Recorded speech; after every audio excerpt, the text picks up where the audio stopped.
All right, I got to show you this yarn here. This came, I just slit it open. I didn't even really pull it out yet. This came from Keith from the website, and it's all done. Or yarnsnobYarns.com. It's a new color he has. Oh, look at that. Keith. You are a master of your craft. Let's look at this. They always package this so nicely. I like these too. Save those for later. Look at this yarn. I'm so excited. Look at this. It's called Tomato.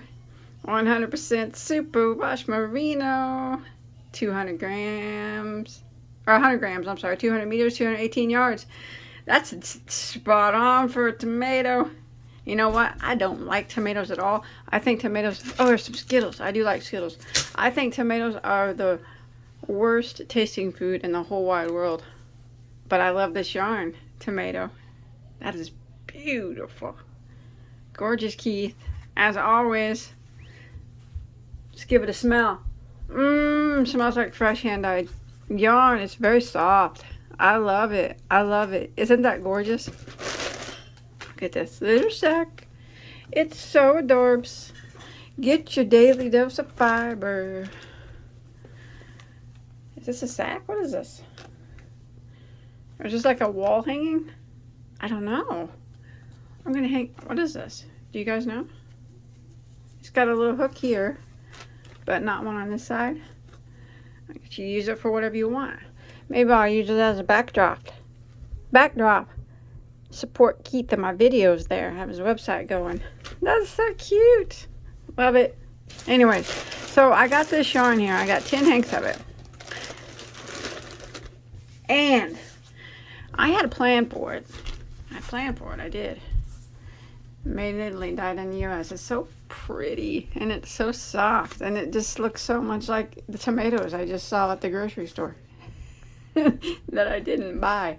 But this is beautiful. So I thought, well, when I initially purchased it, I thought that I would turn this tomato color yarn. I like the way how he puts a picture of the tomato on it. It's so cute. The tomato color yarn into a pineapple stitch shawl. But what do you guys think? I got plenty here. I could make anything I wanted to make with it. Let me know down below what you think this would look pretty as. Pineapple stitch shawl. I don't know if it'd be triangle or rectangle. If you think that would be good, which one would you prefer? Or would you like to see something else made out of this beautiful yarn? Oh, I always love. Thank you for being a yarn. So I'm Crystal. Thank you, Keith. I always keep the cards from Keith when I order from him. He's such a nice guy. His yarns are beautiful. I highly recommend him. Look at this beautiful stuff. Look at this beautiful stuff. I'm excited. Like I said, let me know below. My thoughts were turn this tomato into a pineapple stitch shawl. Now, if you think that's a cool idea, would you prefer it to be triangle or rectangle? If you don't think that's a cool idea, what would you do with this yarn? I'm always open to recommendations. But yes, this is a spot on the color of a tomato. I love it. It's beautiful. Excellent job, Keith. As always, love your yarns. Bye, guys. Thanks for watching.